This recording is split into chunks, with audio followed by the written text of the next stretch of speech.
Assalamualaikum warahmatullahi wabarakatuh.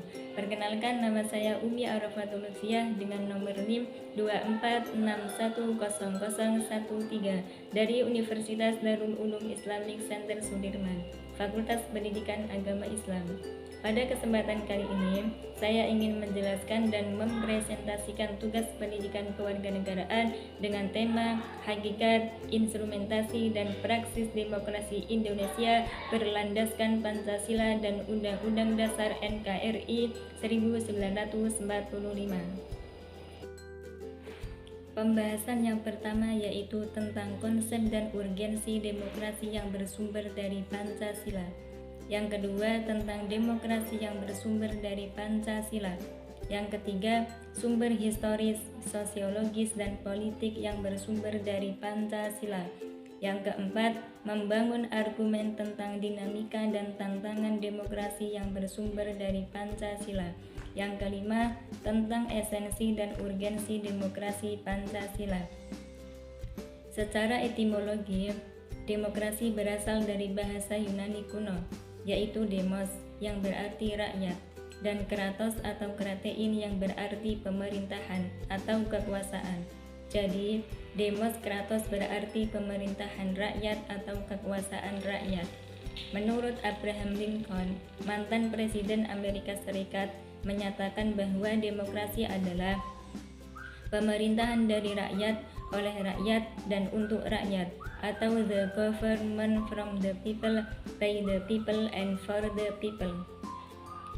Hakikat, instrumentasi, dan praksis. Dalam demokrasi Indonesia berdasarkan Pancasila, penting untuk menghargai hak asasi manusia, keadilan, kesetaraan, keberagamaan, persatuan bangsa, kedaulatan rakyat, dan kepentingan nasional. Instrumen demokrasi meliputi pemilihan umum, partisipasi masyarakat, dan kebebasan pers. Praksis demokrasi meliputi pengambilan keputusan yang partisipatif, penghormatan terhadap hak asasi manusia, dan penegakan hukum yang adil. Konsep dan urgensi demokrasi yang bersumber dari Pancasila.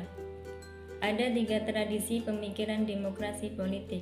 Yang pertama, klasikal Aristotelian teori. Demokrasi merupakan salah satu bentuk pemerintahan, yakni pemerintahan oleh seluruh warga negara yang memenuhi syarat kewarganegaraan. Kedua, medieval teori. Suatu landasan pelaksanaan kekuasaan tertinggi ada di tangan rakyat. Ketiga, contemporary doctrine of democracy. Konsep republik sebagai bentuk pemerintahan rakyat yang murni. Pemikiran tentang demokrasi Indonesia. Indonesia telah memproklamasikan dirinya sebagai negara demokrasi yang berlandaskan kedaulatan rakyat yang secara jelas dirumuskan dalam Undang-Undang Dasar 1945. Menurut Muhammad Hatta, kita sudah mengenal tradisi demokrasi jauh sebelum Indonesia merdeka, yaitu demokrasi desa yang bercirikan yang pertama, cita-cita rapat atau musyawarah untuk mencapai mufakat. Kedua, cita-cita massa protes sebagai bentuk perlawanan terhadap ketidakadilan. Ketiga, cita-cita tolong-menolong yang mencerminkan solidaritas sosial. Pentingnya demokrasi sebagai sistem politik kenegaraan modern. Dalam konteks demokrasi modern, Indonesia menerapkan konsep daulat rakyat, yang artinya kedaulatan tidak hanya berlaku dalam aspek politik, tetapi juga mencakup bidang ekonomi dan sosial. Demokrasi di Indonesia berupaya memastikan bahwa rakyat berdaulat penuh dalam berbagai aspek kehidupan, tidak hanya dalam memilih pemimpin politik, tetapi juga dalam mewujudkan keadilan sosial dan kesejahteraan ekonomi. Demokrasi yang bersumber dari Pancasila. Lemahnya praktik demokrasi Indonesia sehingga menimbulkan persoalan seperti buruknya kinerja lembaga perwakilan rakyat dan partai politik, krisis partisipasi politik rakyat, munculnya penguasa di dalam demokrasi saat ini membuang kedaulatan rakyat. Penyebab persoalan tersebut adalah Yang pertama, pendidikan yang rendah menyebabkan rakyat kurang aktif dalam melaksanakan partisipasi politik. Kedua, kondisi ekonomi yang buruk. Dan yang ketiga, pemerintahan tidak selalu memberikan ruang atau kesempatan yang cukup bagi rakyat untuk terlibat dalam proses politik secara aktif. Sumber historis, sosiologis, dan politik yang bersumber dari Pancasila. Setidaknya ada 3 sumber yang menghidupkan cita-cita demokrasi dalam kalbu bangsa Indonesia, yaitu yang pertama, sumber nilai yang berasal dari demokrasi desa, seperti rapat, mufakat, gotong royong, hak untuk melakukan protes damai terhadap kebijakan raja yang dianggap tidak adil, dan hak untuk menyingkir yang dianggap sebagai cikal bakal demokrasi sosial yang kuat di Indonesia. Kedua, sumber nilai yang berasal dari Islam. Inti dari keyakinan Islam adalah pengakuan pada ketuhanan yang Maha Esa. Dalam keyakinan ini, hanya Tuhanlah satu-satunya wujud yang pasti. Semua selain Tuhan bersifat hisbi belaka. Sikap pasrah kepada Tuhan yang memutlakkan Tuhan dan tidak pada sesuatu yang lain, menghendaki tatanan sosial terbuka, adil, dan demokratis. Yang ketiga, sumber nilai yang berasal dari Barat. Ruang publik modern berkembang di Indonesia melalui institusi pendidikan, percetakan, klub sosial, serta gerakan sosial seperti Budi Utomo dan Sarekat Islam, sehingga membawa ide-ide demokrasi dan berkontribusi pada pembentukan partai politik Indonesia. Dari sudut sejarah demokrasi Indonesia sampai masa Orde Baru dibagi menjadi 4 masa. Yang pertama, tahun 1945 sampai 1959 disebut masa demokrasi konstitusional. Yang kedua, tahun 1959 sampai 1965 disebut masa demokrasi terpimpin. Yang ketiga, tahun 1965 sampai 1998 disebut masa demokrasi Pancasila. Dan yang terakhir, tahun 1998 sampai sekarang disebut masa reformasi. Membangun argumen tentang dinamika dan tantangan demokrasi yang bersumber dari Pancasila.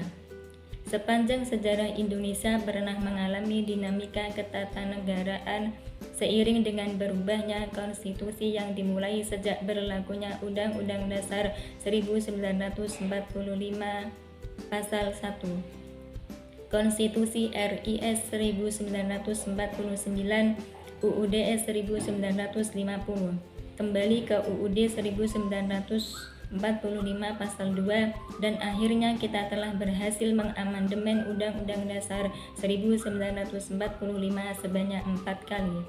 Untuk memahami dinamika dan tantangan demokrasi, terdapat aturan dasar dalam naskah asli Undang-Undang Dasar 1945 dan perubahan berkaitan dengan MPR, DPR, dan DPD. Yang pertama, Majelis Permusyawaratan Rakyat atau MPR. Ketentuan mengenai MPR dalam naskah asli Undang-Undang Dasar 1945 terdiri atas 2 pasal.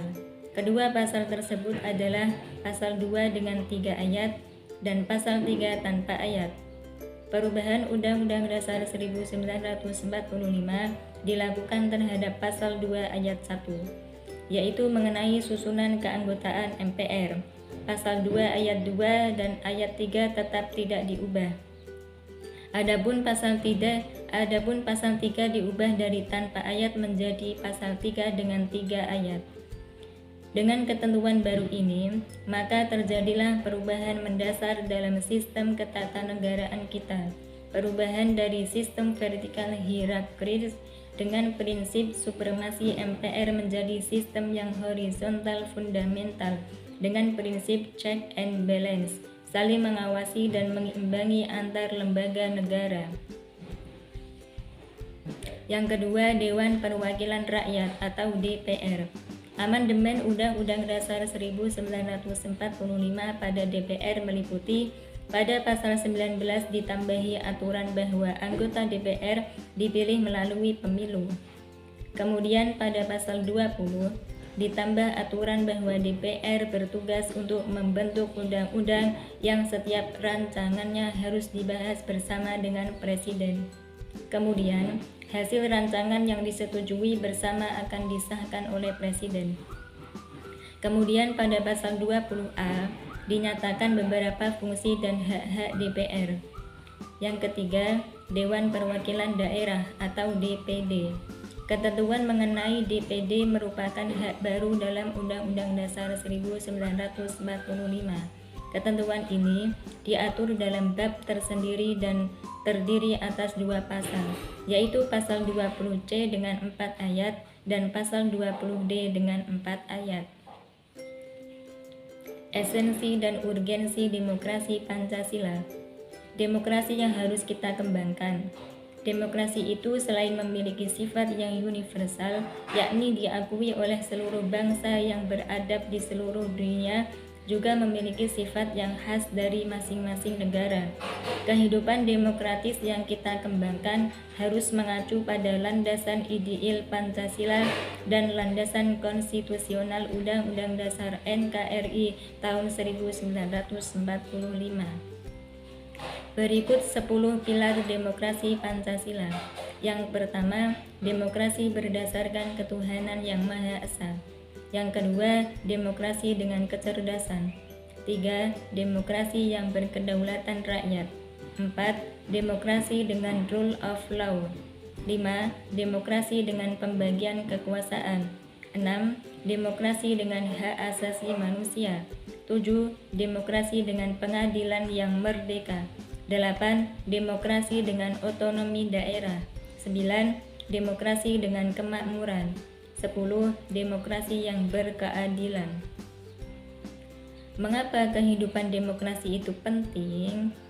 Sebuah negara dapat disebut sebagai negara yang demokratis apabila di dalam pemerintahan tersebut rakyat memiliki kesempatan partisipasi dalam pembuatan keputusan, persamaan kedudukan di depan hukum, distribusi pendapatan secara adil, penerapan demokrasi dalam pemilihan pemimpin politik dan pejabat negara.